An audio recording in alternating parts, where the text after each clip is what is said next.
Hello everyone. We're going to spend a few minutes right now going over how to use the tool called Solver in Excel. First of all, you should be able to see on your computer if you go to the data ribbon. Now I'm using Excel 2010. Yours might look a little bit different if you have like Office 365, but it should be similar. You should have this option right here, the one that says Solver open. If that doesn't show up under your data tab, then what you want to do is you want to go to File, Options, and you're got to go to Add-ins, and you're going to pick Solver Add-in, and make sure it's in Excel Add-ins, and hit OK. And once you do that, you should be able to see the Solver add-in under the data ribbon. Now I suggest that at the same time you do this that you also include the data analysis tool. That's very helpful as well. So again, it's under File,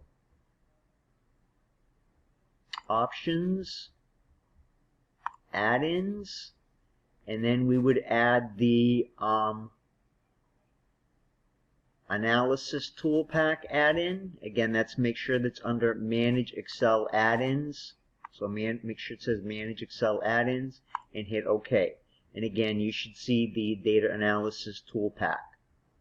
Now, in order to use Solver, I'm going to have an Excel worksheet. Now, what I've done is I'm going to calculate what the break-even point is, or basically how many units that I need to sell of a specific product in order to earn a designated profit. So what I've given you is I've given you some information.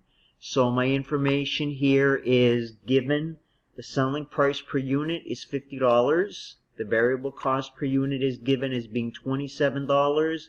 And my total fixed cost are given as being $5,000.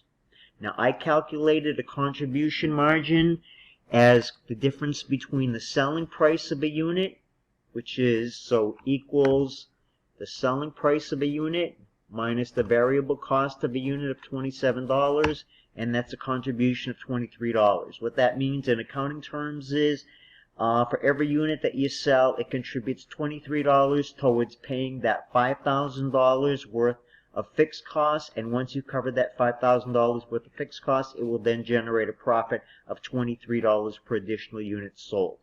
All right? Now, you need to have an objective function. The objective function for me is the profit. So what I need to have here is I need to have just a function in here, basically a formula. All right.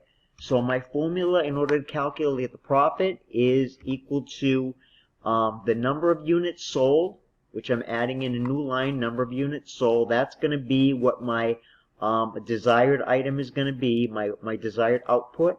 And I'm going to multiply that times the contribution margin per unit, and I'm going to subtract out my fixed cost. So right now, if I have 0 units sold, I have a profit of a negative $5,000. So in order to use Solver now, I'm going to go to my Solver tool. And my Solver tool, it asks me first of all to set an objective function. The objective function is basically it's going to be a specific number. And what do I want that number to be? So my objective function here is going to be my profit. And I want my profit, so I'm going to just click on the cell where my profit's going to be calculated. That objective function needs to be a formula. All right? And now I can either have that being maximize my profit, minimize it, or set it to a specific value. Now what I'm going to do is I want to break even, so I'm going to set that to a value of 0. And then Excel wants to know what cells that I'm going to change in order to make that profit equal to 0. So what cell I'm going to change is the number of units to sell. So I click on that cell right there, and this is what Excel is actually going to change for me, right? And now I'm going to make sure, I need to make sure that it's set for select a solving method, and it needs to be GRG nonlinear. You don't want it to be simplex LP or evolutionary. You want it to be GRC nonlinear, and hit solve.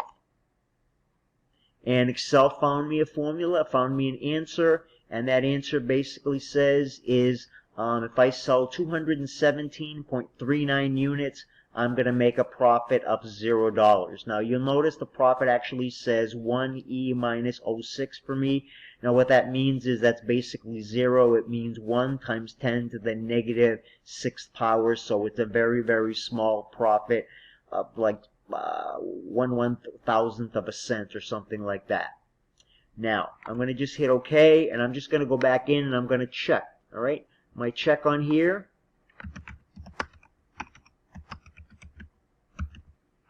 So my check on my profit, so if I say equals 217 units times my contribution margin per unit minus my fixed costs, and that should come out to be 0, and it basically does. And then if I want to, I can reformat that into a regular number format so it looks better. So number, and I'm going to hit OK, and it's 0, basically $0, right?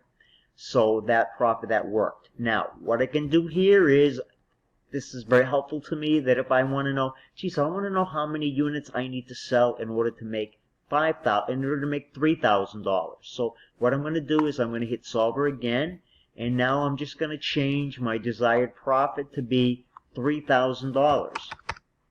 And I'm going to go ahead and hit solve. And if I hit solve, it gives me a required 347.82 units. So really I need to sell 348 units in order to make a profit. And notice that the check profit here was $3,000. All right. Just a little bit, just kind of show you something else here. If I say I want to maximize my entire profit, all right. So if I hit solver and I say I want to maximize my profit, not I want to set it to be $3,000. I want to instead maximize it and hit solve. It's going to tell me it can't find an answer, because basically the more units I make, if I don't set any constraints, the more profit I'm going to make. All right. So I'm going to cancel that out and leave it the way it was. All right. I'm showing you this because Solver is the tool that's used in a lot of the examples that come from the book. So you will want to go into those individual worksheets, and you will want to hit the Solver button on those worksheets. Now what I'm going to tell you is, for some of those cases, some of those worksheets are going to tell you that Solver is not available, that the worksheet is in group mode or in protected mode or something. Usually what happens is it's protected. So what you want to do is, for me at least, I hit review, and I hit, right now my sheet is unprotected, but if your sheet is protected, it will say unprotect sheet, and you click on unprotect sheet, and then you'll be able to go in and you'll be able to open Solver. All right. So I hope that was helpful to you, and that will end this quick session for how to use Solver.